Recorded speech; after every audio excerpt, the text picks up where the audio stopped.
بسم اللہ الرحمن الرحیم۔ السلام علیکم ناظرین کرام، آج کی ہماری ویڈیو حضرت عباس علمدار کی سواری اشل پر ہے کہ اس گھوڑے نے آل محمد صلی اللہ علیہ وآلہ وسلم کے ساتھ کتنی عظیم وفاداری کی ہے، اور اس کی عظیم وفاداری کا قصہ اشل نام ہے۔ حضرت عباس علمدار کی سواری کا سفید رنگ سیاہ آنکھوں والا گھوڑا تھا۔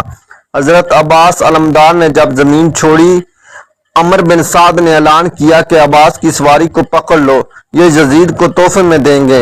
جب یزید فوج نے اشل کو پکڑنا چاہا تو 85 یزیدیوں کو فل نار کیا۔ اشل نے کچھ ٹاپوں سے کچھ دانتوں سے کاٹ کاٹ کر مارے، کسی سے یہ گھوڑا پکڑا نہیں گیا۔ عمر بن سعد نے کہا بہت نقصان کیا ہے اس گھوڑے نے، چھوڑ دو اس کو۔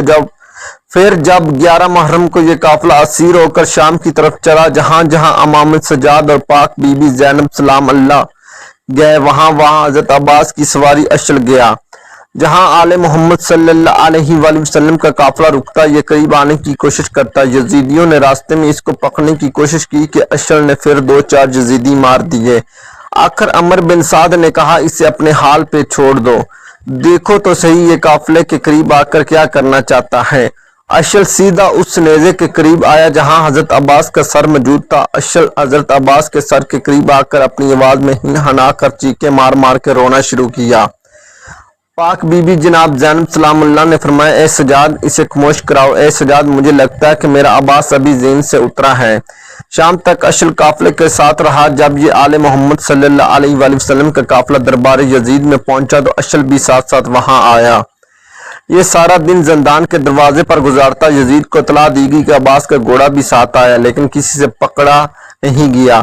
لاکھوں دینار کی قیمت کا یہ گھوڑا ہے۔ یزید نے کہا کیسے ایسے گھوڑے کو پکڑا جائے؟ شمر ملعون بولا میرے پاس ایک تقریب ہے اس گھوڑے کو پکڑنے کی۔ اس ملعون نے ایک تازیانہ ہاتھ میں پکڑا اور امام سجاد کی کمر پر سطریں لکھنا شروع کر دیں۔ ابھی تیسری سطر لکھی تھی کہ اشل امام سجاد کے قریب آیا اور امام سجاد نے شمر سے کہا اسے لے لو۔ شمر نے لگام پکڑی، اشل خاموش رہا۔ شمر نے زین کی کسی، اشل خاموش رہا۔ یہ منظر 4 سال کی معصوم بطول دیکھ رہی تھی۔ پاک بی بی نے اشل سے کہا کہ اشل کل تک تو میرے چچا عباس کی سواری تھی، آج یزید کی سواری بننے جا رہا ہے۔